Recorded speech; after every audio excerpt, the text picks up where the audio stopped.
तर या होत्या आतापर्यंतच्या महत्त्वाच्या हेडलाईन्स आणि बुलेटिनच्या सुरुवातीला बातमी आरोग्य यंत्रणेच्या बद्दलची अत्यंत काळजी वाढवणारी बातमी ती म्हणजे कोरोनाचा उद्रेक झाल्यानंतर आता वेगवेगळ्या प्रकारे आरोग्य यंत्रणांवर कसा ताण येतोय याच्याबद्दलची ही धक्कादायक बाब समोर आली आहे नाशिकमधून। दररोज 10,000 स्वॅब टेस्ट पेंडिंग राहत आहेत। 25,000 स्वॅबचं कलेक्शन होत आहे। एकूण 15,000 टेस्टिंगची क्षमता असताना टेस्टिंगमध्ये खूप मोठ्या अडचणी येत आहेत। जिल्हाधिकारी सूरज मांढरेंनी याच्याबद्दलची माहिती दिली आहे आणि टेस्टिंगचे रिझल्ट यायला खूप उशीर होतोय, त्यामुळे रुग्णांचा जीव घायकुतीला आलेला आहे, प्राण कंठाशी आलाय। त्याचं कारण असं आहे की जोपर्यंत रिपोर्ट येत नाही तोपर्यंत त्यांच्यावर उपचाराची प्रक्रिया लांबत जाते आणि बरेच असे रुग्ण आहेत ज्यांची रिपोर्ट लवकर येत नाही, त्यामुळे ते बाहेर फिरतात। ही सगळी परिस्थिती आहे। प्रचंड ताण या व्यवस्थेवर निश्चितपणे आहे। जिल्हाधिकारी सूरज मांढरे यांनी नेमकं काय सांगितलेलं आहे, काय परिस्थिती आहे टेस्टिंग लॅबच्या संदर्भातली आणि टेस्टिंगच्या रिपोर्टची, ऐकूया। जवळपास 15,000 स्वॅब रोज टेस्ट करतोय, त्यामुळे एका दिवसाचे स्वॅब कोणत्याही क्षणी पेंडिंगच राहणार आहेत। दुसरी गोष्ट, बऱ्याचशा लॅबोरेटरीमध्ये जे काम करणारे लोक आहेत ते पॉझिटिव्ह येत आहेत। त्या ओव्हरवर्किंगमुळे 15,000 स्वॅब मागच्या जूनमध्ये आपण अख्ख्या महिन्यामध्ये 10,055 स्वॅब टेस्ट केले होते। पूर्ण ह्या कोरोना सुरू झाल्यापासून आतापर्यंत आपण 8 लाख स्वॅब टेस्ट केले, तर त्यातले मार्च महिन्यामध्ये 2 लाख स्वॅब्स आहेत। तर ती सिस्टीम इतकी ओव्हररन होतीये की त्यामध्ये टेक्निकल खराबी येतात, त्यांचे टेक्निशियन पॉझिटिव्ह येतात, जे रिपेअर करणारे इंजिनियर्स आहेत ते पॉझिटिव्ह येतात आणि आपलं टेस्टिंग पर डे 15,000 असल्यामुळं काही स्वॅब त्याच्यातले पेंडिंग राहू शकतात। परंतु आतापर्यंत 2-3 दिवसापेक्षा जास्त कोणतेही स्वॅब पेंडिंग राहिलेले नाही। परिस्थिती किती गंभीर आहे आपल्याला याचा अंदाज येऊ शकतो। कुठे बेड, कुठे ऑक्सिजन, कुठे व्हेंटिलेटर, तर आता टेस्टिंगच्या बद्दलचा सुद्धा गंभीर प्रकार समोर आलेला आहे। अधिक माहिती देण्यासाठी तपशीलवार आपल्या सोबत प्रशांत बाग नाशिकहून आपल्या सोबत जोडले गेलेत। प्रशांत, साधारण किती दिवसाचे हे पेंडिंग राहत आहेत, किती दिवसानंतर कोरोना बाधितांना त्यांचा रिपोर्ट मिळतोय, आणि दुसरी महत्त्वाची गोष्ट म्हणजे रिपोर्ट पेंडिंग राहिल्यामुळे, उशिरा मिळाल्यामुळे काय परिणाम होतोय नेमका?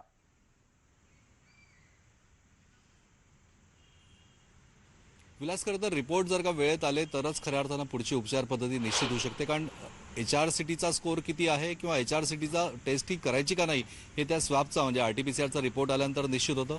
RT-PCR रिपोर्टच जर का वेळेवर आला नाही तर HRCT करणार कसं काय? म्हणजे हातामध्ये काय आहे तर फक्त ऑक्सिजन लेवल की रुग्णाची ऑक्सिजन लेवलची मात्रा काय, जोपर्यंत आपल्याला निदान होत नाही तोपर्यंत उपचार करू शकत नाही आणि याचमुळे आरोग्य यंत्रणेत मोठा कोलाहल होतोय। जिल्हाधिकारी सूरज मांढरे यांनी बोलता बोलता एक सगळ्यात महत्त्वाचा मुद्दा स्पष्ट केला, आणखी तोच खरा दाहक आहे की 2 ते 3 दिवस स्वॅब रिपोर्ट पेंडिंग होत आहे।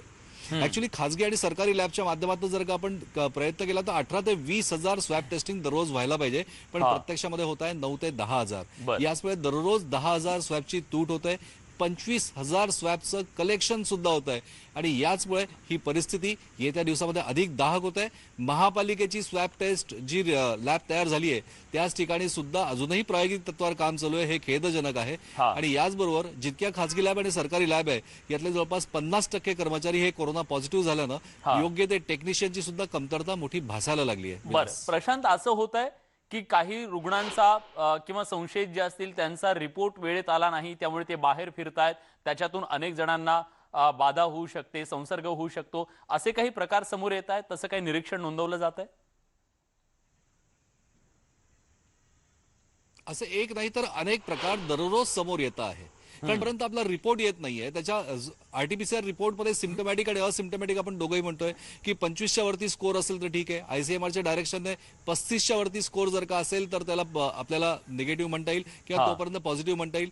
म्हणजे 2 स्कोर असलेला RT-PCRचा रुग्ण आणि 35 स्कोर असलेला RT-PCRचा रुग्ण याच्यामध्ये सिम्प्टम्स आणि असिम्प्टमॅटिक हे दोन्ही प्रकार जरी असले तरीही जोपर्यंत रिपोर्ट येत नाही तोपर्यंत त्रिशंकू अवस्था असते। अग्रेसिव्ह कॉन्ट्रॅक्ट ट्रेसिंग कितीही केलं तरी जोपर्यंत रिपोर्ट येत नाही तोपर्यंत हे रुग्ण बाहेर फिरत असतात, आणखीन त्यामुळे प्रादुर्भाव हा अधिकाधिक वाढतोय। या अशा प्रकारची एक नाही तर अनेक घटना सातत्यानं समोर येत आहे।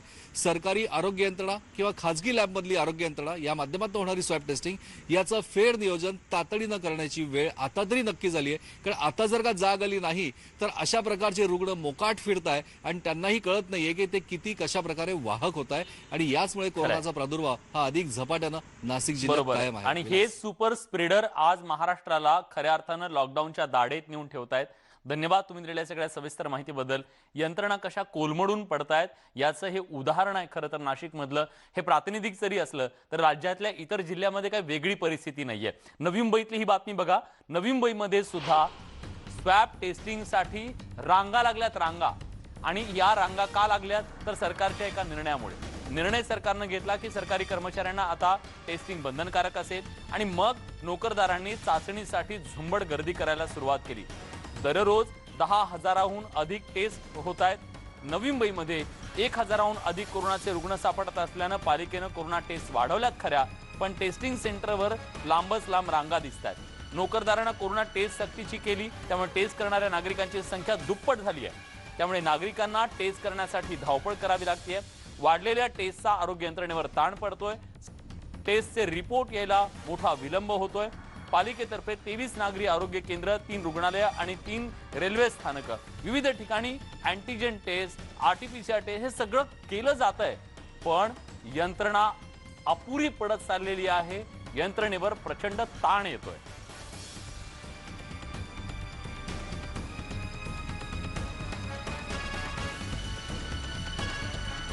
RT-PCR टेस्ट सादर करावी आणि जर त्यांनी ती RT-PCR टेस्ट स्वतःच्या जवळ बाळगली नाही तर 10 तारखेच्या नंतर त्यांना पेनल्टी लावली जाईल, असा जो आदेश होता.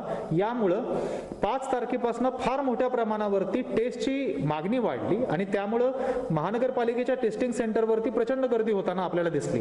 आणि त्याचा एकंदर परिणाम असा झाला की जे आपली टेस्टिंग लॅब आहे त्याचप्रमाणे प्रायव्हेट टेस्ट लॅब आहेत, या सर्व टेस्ट लॅबवरती सॅम्पल्स फार मोठ्या प्रमाणावरती वाढल्याने प्रलंबितता वाढू लागली. आम्ही शासनाच्या ही बाब निदर्शनास आणून दिली आणि शासनाने त्याबद्दल एक आवश्यक क्लॅरिफिकेशन इश्यू केलं, जे आम्ही काल नवी मुंबई कार्यक्षेत्रामध्ये पण लागू केलेलं आहे. त्याच्यानुसार आता RT-PCR टेस्टच्या सोबतच रॅपिड अँटीजन टेस्ट सुद्धा, हे सर्व घटक जे 4 तारखेच्या सर्क्युलरमध्ये उल्लेख आहेत त्या सर्व घटकांसाठी रॅपिड अँटीजन टेस्टचा जो काही रिझल्ट असेल त्याचं सर्टिफिकेट सुद्धा चालू शकेल. याबद्दल अधिक तपशीलवार माहिती देण्यासाठी विनय म्हात्रे आपले प्रतिनिधी जोडले गेलेले आहेत नवी मुंबईतून. विनय, आता नवी मुंबईमध्ये कॅपॅसिटी किती आहे? किती टेस्ट एका दिवसाला होऊ शकतात आणि सॅम्पल किती दिवसाला येत आहेत? उरतायत किती? काय वस्तुस्थिती आहे आता याबद्दलची? विलास, परिस्थिती पाहिली गेली तर नवी मुंबईची खूपच गंभीर परिस्थिती आहे. ज्यानंतर आता संचारबंदी लागू केल्या राज्य सरकारचे नवनवीन GR ज्या पद्धतीने येतात, निर्बंध ज्या पद्धतीने त्या पद्धतीने मग आता लोकांमध्ये एक संभ्रम निर्माण झाला आणि लोकांनी तशा पद्धतीने आता टेस्टिंगकडे वळलेत. मागच्या पहिल्या सत्रामध्ये ज्यावेळी आपण पाहिला मागच्या वर्षी त्याच्यामध्ये त्यावेळी घरोघरी जाऊन म्हणजे सोसायटीमध्ये जाऊन महापालिकेने टेस्टिंग करत होते, मात्र लोक खाली उतरत नव्हती. आता परिस्थिती एकदमच उलटी झालेली आहे. आता लोक एवढ्या मोठ्या प्रमाणात बाहेर निघतात. आपण विचार करू शकतो, छोट्याशा एवढ्या नवी मुंबई सारख्या शहरामध्ये 23 ठिकाणी आरोग्य केंद्र, 3 रेल्वे स्थानक, इतर 2 मोठ्या रुग्णालयामध्ये ह्या टेस्टिंग केंद्र सुरू करून देखील ती कमी पडतायत, ती अपुरी पडतायत. एवढ्या मोठ्या प्रमाणात रांगा लागलेल्या आहेत. आता ही लोक सगळी टेस्ट करून यानंतर रिपोर्ट येतो आणि ह्याच्यामध्ये देखील जो आकडा येणारा, पॉझिटिव्हचा आकडा येणारा, तो देखील मोठ्या प्रमाणात येतोय. नक्कीच त्याचा ताण हा संपूर्णपणे महापालिकेच्या यंत्रणावरती होतोय. आजची नवी मुंबई महानगरपालिकेची परिस्थिती पाहिली तर आज फक्त O2 बेड फक्त महापालिकेकडे काही अंशी उपलब्ध आहेत. व्हेंटिलेटर बेड उपलब्ध नाहीत, ऑक्सिजन बेड उपलब्ध नाहीत. जेवढे खासगी रुग्णालय, खासगी रुग्णालयामध्ये आता फोन उचलणं बंद केलेले आहेत, कारण त्यांच्याकडे देखील 50-50 लोकांची वेटिंग आहे. त्यामुळे ते देखील फोन करणं उचलणं बंद करून टाकलेलं आहे. अशा परिस्थितीमध्ये एका म्हणजे विचित्र परिस्थितीमध्ये सध्या नवी मुंबई महानगरपालिका असतील, पोलीस यंत्रणा असेल, ही त्यामध्ये सगळ्या गुंतलेली आहे. आता करायचं का असा प्रश्न आता नवी मुंबईकरांसमोर पडलेला आहे आणि त्याचबरोबर महापालिकेसमोर पडलाय. आणि म्हणूनच महापालिकेने एक महत्त्वाचा निर्णय आता घेतला की RT-PCR सोबत आता अँटीजन टेस्टवरती त्यांनी भर दिलेला आहे. अँटीजन टेस्ट 15 मिनिटात रिपोर्ट मिळतो आणि त्यानंतर त्याची पुढची यंत्रणा पटकन होतो. बरोबर, आशा करूया की याच्यातून काही मार्ग निघेल. आपल्या सोबत आता द पॅथॉलॉजी असोसिएशनचे अध्यक्ष डॉक्टर दिनकर देसाई आहेत. देसाई सर, स्वागत आहे तुमचं न्यूज 18 लोकमत मध्ये. तुम्हाला कुठल्या गोष्टींची अडचण सध्या येते? साधारण किती दिवसात तुम्ही RT-PCR टेस्टचा रिपोर्ट रुग्णाला देताय किंवा संशयित रुग्णाला देताय? नाही, सध्या अनेक लॅबोरेटरीजनी कोरोना टेस्टिंगचे सॅम्पल घेण्याचंच मुळामध्ये बंद केलेलं आहे. का पहिली जी घेतलेली सॅम्पल्स आहेत त्यांचेच अजून रिपोर्ट निघत नाहीये. अरे बापरे. आणखी 72 तास ते 90 तास साधारणतः एखाद्या कोरोनाच्या खरोखरी गरजू रुग्णाला जर वेळ लागणार असेल आणि याच्यामध्ये हा जो सगळा प्रवासी, नोकरदार, मजूर, कर्मचारी या सगळ्या म्हणजे थोडक्यात जनतेचं जे मास स्क्रीनिंग आहे आणि हा, ते सुद्धा हा. एकदा करायचं नाहीये तर दर 15 दिवसांनी करायचंय. हा त्यामुळे हे रिपीट सॅम्पल्स परत परत येत राहणार आहेत. बर आणि हा भाग सगळीकडे वाढणार. रस्त्यावर सापडला माणूस तर त्याची टेस्ट करून घ्या. तुम्हाला गोव्याला जायचंय तर तुम्ही टेस्ट करून आणा. तुम्हाला विमानानं जायचंय टेस्ट करून आणा. आणि यामुळे हे सगळं लोड वाढलेलं आहे. बर जर पण pathology डॉक्टर संघटनेबरोबर तुम्ही सांगताय की परिस्थिती अत्यंत गंभीर आहे. प्रश्न असा निर्माण होतो तुमच्या या सगळ्या वक्तव्यातून की जर त्या लोकांचे स्वॅबच घेतले जात नाहीयेत सध्या तर त्यांच्यावर उपचार कधी होणार? याच्यासाठी अँटीजेन टेस्टिंगची जी टेस्ट आहे हा ही या मास स्क्रीनिंगसाठी राखीव ठेवली पाहिजे. हा आणि आरटीपीसीआर ही टेस्ट फक्त जे निदान करण्यासाठी आपण वापरणार आहोत करोनाचं बर त्यासाठी ही टेस्ट वापरून घेतली पाहिजे. हा आरटीपीसीआरनी फक्त करोना बाधित जे संशयित आहेत आणि ज्यांचा निकाल घेतल्यानंतर आपल्याला ऍडमिशन करायचे. याचं कारण असं की कोणत्याही कोविड हॉस्पिटलमध्ये करोनाचा पॉझिटिव्ह रिपोर्ट असल्याशिवाय तुम्हाला आत घेतच नाही. बर आणि नॉन कोविड हॉस्पिटलमध्ये तुमच्याकडे करोनाचा निगेटिव्ह रिपोर्ट नाही हा. तर तिथे ऍडमिट करून घेत नाहीत. बर. त्यामुळे करोनाचा रिपोर्ट स्वाब घेऊन गेले पण तो रिपोर्ट नाही. अशा परिस्थितीमध्ये रुग्णवर्ग हा ताटकळत बसलेला आहे. त्यांचे नातेवाईक अडचणीत आलेले आहेत आणि हा रुग्ण नुसता गप्प घरात बसत नाहीये तर तो बाहेरही फिरतोय. सुपर स्प्रेडर जो सुद्धा positive बनतोय. रुग्ण हा सुपर स्प्रेडर सुद्धा बनतोय. डॉक्टर एका प्रश्नाचं उत्तर तुमच्याकडून हवाय. चर्चा अशी आहे काही ठिकाणी की हा जो दुसरा स्ट्रेन आलेला आहे महाराष्ट्रामध्ये आता या लाटेमधला तो स्ट्रेन आरटीपीसीआर टेस्टमध्ये सुद्धा अनेकदा दिसत नाही, तो लपून राहतोय. अशा प्रकारच्या काही बातम्या आलेल्या होत्या, त्यात किती तथ्य हो? काय म्हणता तुम्ही? स्ट्रेन कुठला लपून राहत नाही? हा स्ट्रेन आरटीपीसीआर टेस्ट मध्ये सुद्धा दिसत नाही अशा प्रकारच्या काही बातम्या समोर आल्या होत्या, त्यात काही तथ्य आहे का? त्याच्या संदर्भात अजून काही कन्फर्मेटरी आपल्याकडे माहिती नाहीये. बर ही फक्त मी पण तुमच्यासारखीच वृत्तपत्रात आणखीन व्हॉट्सअपवरती वाचलेली बातमी. हा पण आता तुम्हाला काय वाटतं की या सगळ्यातून मार्ग काढण्यासाठी सरकारनं कुठला तातडीनं निर्णय घेणं गरजेचं आहे? तुमची अपेक्षा काय सरकारकडून? पॅथॉलॉजिस्ट असोसिएशननी आयसीएमआरला आणखी शासनाशी पत्रव्यवहार केलेला आहे. हा त्याच्यामध्ये आम्ही अशी मागणी केलेली होती की ही जी आरटीपीसीआरची टेस्ट करायला देतात किंवा अँटीजेन टेस्टिंगची टेस्ट करायला देतात ही हा. फक्त कॉर्पोरेट लॅब बर. आणि एनएबीएल अक्रेडिशन असलेल्या लॅबोरेटरीजना दिली जाते. महाराष्ट्रामध्ये साधारणतः 2 ते 3 हजार पॅथॉलॉजिस्ट आपण गृहीत धरले आणि त्यातले आपण असं धरून चालू की 10% लोक इच्छुक आहेत हा ही अँटीजेन टेस्टिंग करण्यासाठी. हम्म. तर त्या 10% लोकांना परवानगी देता येईल. ठीक हे आहे. एमडी क्वालिफाईड पॅथॉलॉजिस्ट आहेत आणि बर शासनानं जर यांना अँटीजेन टेस्टिंगची जर परवानगी आता दिली तर ही जी आता चित्रविचित्र परिस्थिती उद्भवलेली आहे की नक्कीच. स्वाब घेतले जातात आणि स्वाब घ्यायला सुद्धा माणसं नाहीये. नक्कीच ही परिस्थिती आरोग्याची ही आणीबाणी आहे आणि या आणीबाणीच्या काळामध्ये निर्णय सुद्धा तितक्याच लवकर घेणं गरजेचं आहे. तुम्ही काय अपेक्षा व्यक्त केलेल्या आहेत? आशा करूया न्यूज 18 लोकमतच्या माध्यमातून सरकारपर्यंत ही माहिती आम्ही पोहोचू आणि त्यानंतर या सगळ्या परिस्थितीवर काहीतरी मार्ग निश्चितपणे निघेल. धन्यवाद, तुम्ही ही सगळी सविस्तर माहिती दिली त्याबद्दल. याचसोबत मुलुक महाराष्ट्र या बुलेटिनमध्ये आपण एक छोटासा ब्रेक घेतोय. ब्रेक नंतर इतर काही महत्त्वाच्या घडामोडी. कुठेही जाऊ नका, पहा फक्त न्यूज 18 लोकमत.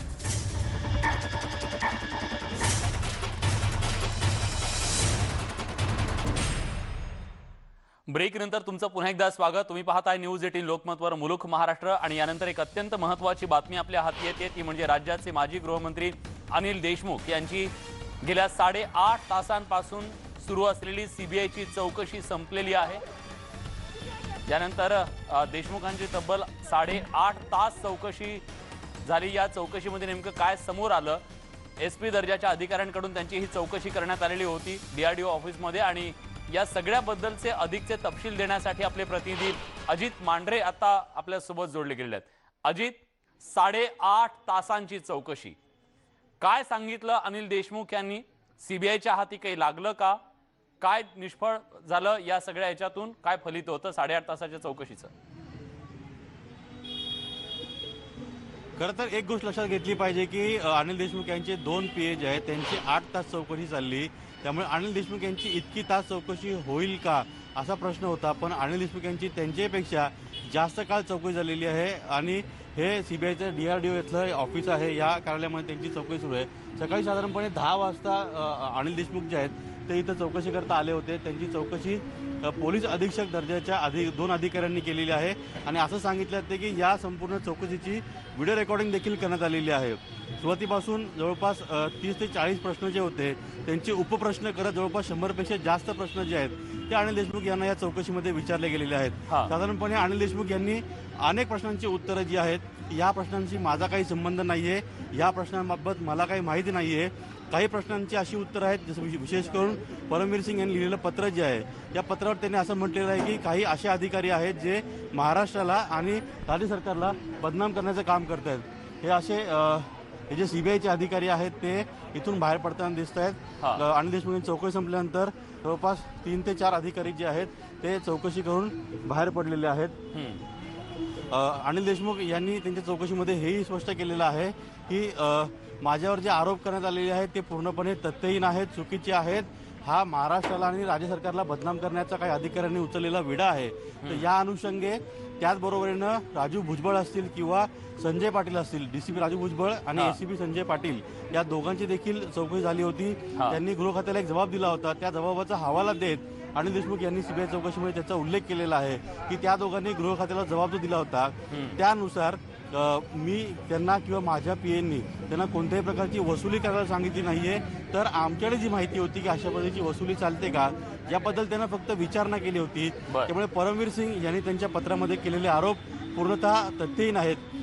एवढंच नाही तर ज्यावेळी ATSनं या सगळ्या प्रकरणाचं म्हणजे कारमायकल रोड जे प्रकरण आहे त्या प्रकरणात तपास सुरू केला होता, त्यानंतर परमवीर सिंग यांचा बहुतांश भाग जो आहे किंवा म्हणजे त्यांचा काही अंशी भाग जो आहे तो या प्रकरणामध्ये संशयास्पद आहे. या कारणावरून असं म्हणणं आहे की हे सगळे जे आरोप होते ते खरं तर राजकीय प्रेरित होते आणि आपल्याला बदनाम करण्यासाठी होते, त्यांनी सांगितलंय. धन्यवाद तुम्ही दिलेल्या सगळ्या सविस्तर माहितीबद्दल. यानंतरची बातमी आहे राज्यात प्रचंड तुटवडा निर्माण झालेला रेमडेसिवीर या इंजेक्शनच्या संदर्भातला. खरं तर रेमडेसिवीर हे औषध जे आहे ते सध्या खूप मोठ्या प्रमाणात त्याचा तुटवडा निर्माण झालाय आणि तो तुटवडा दूर करण्यासाठी म्हणून आता राज्य सरकारनं काही महत्त्वाचे निर्णय घेतलेले आहेत. राज्याचे आरोग्यमंत्री राजेश टोपे यांनी स्पष्ट केलंय की रेमडेसिवीरचा पुरवठा आता 2 प्रकारे केला जाणार आहे. खासगी रुग्णालयांची इंजेक्शनची गरज लक्षात घेऊन इंजेक्शनचा पुरवठा करण्यात येईल. या वाटपावर जिल्हाधिकाऱ्यांचं नियंत्रण असेल, त्यामुळे काळा बाजार होणार नाही असंही त्यांनी स्पष्ट केलंय. यातून खासगी रुग्णालयांना सहज रेमडेसिवीर इंजेक्शन उपलब्ध होईल असंही त्यांचं म्हणणं आहे. जालन्यात टोपेंच्या हस्ते खासगी कोविड रुग्णालयाच्या डॉक्टरांना 10,000 रेमडेसिवीर इंजेक्शनचं वाटप करण्यात आलं. त्यावेळी ते बोलत होते.